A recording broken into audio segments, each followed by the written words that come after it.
Okay, when you hear the word cyberbully, what's the first thing that pops into your head? Probably some anonymous troll, right? Someone hiding in a basement, attacking total strangers. But what if that whole picture is just wrong? Let's get into the reality of cyberbullying, because it's way more personal and a whole lot more complicated than most of us think. So, really, who is behind these attacks? Is it that stranger in the dark?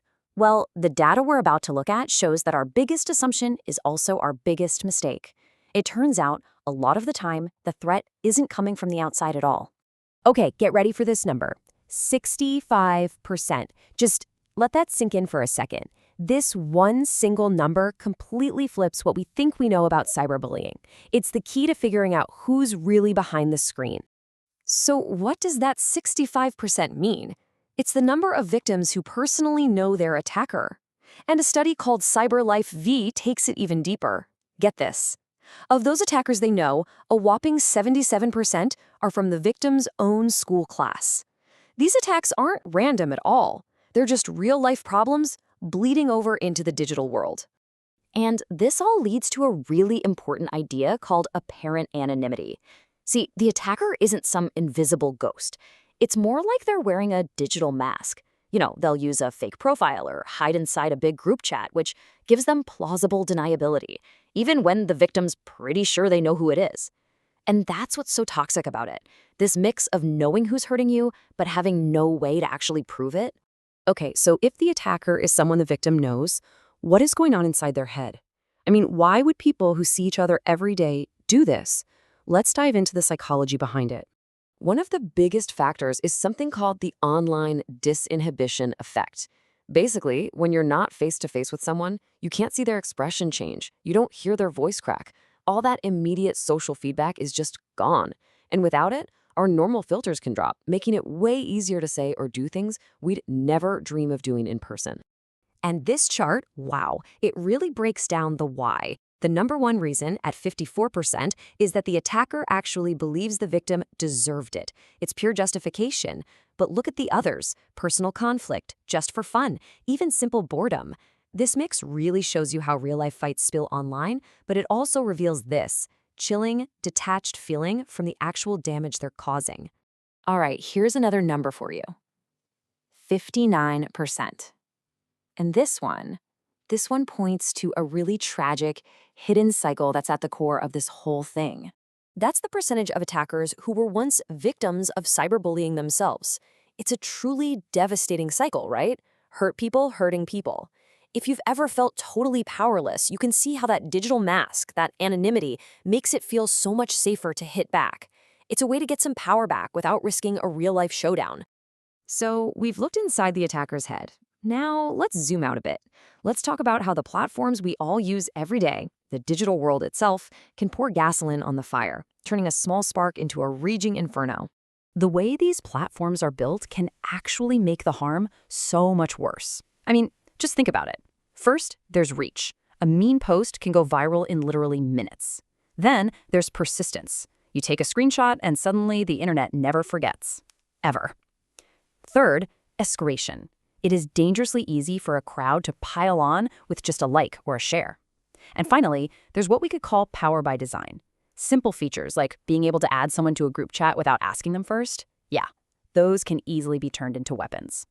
Look, bullying has been around forever. It's not new, but technology completely changed the rules. It's now a 24/7 thing that follows you right into your home. And just when you thought it couldn't get any worse, a powerful new tool has been thrown into the mix: AI. AI is basically supercharging cyberbullying. That same CyberLife V study found that 28% of attackers already admit they're using AI to create this stuff. We're talking about tools that can make fake nude pictures out of normal photos, deepfake videos to humiliate people, and AI-generated profiles that look completely real. This isn't just a small step up, it's a massive escalation.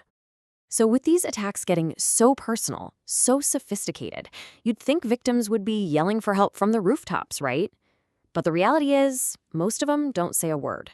Let's dig into why so many suffer in silence. This quote from UNICEF just hits it perfectly. Because the bullying follows you home, right on your phone. There's literally no safe space anymore. Your own bedroom, which should be your sanctuary, just becomes another front line. So, why the silence? Well, this chart shows that it's not just about feeling powerless. The biggest reasons are actually fear, a deep fear of how adults are going to react, and this core belief that, you know what, they just won't get it. And this, right here, this is the absolute number one reason.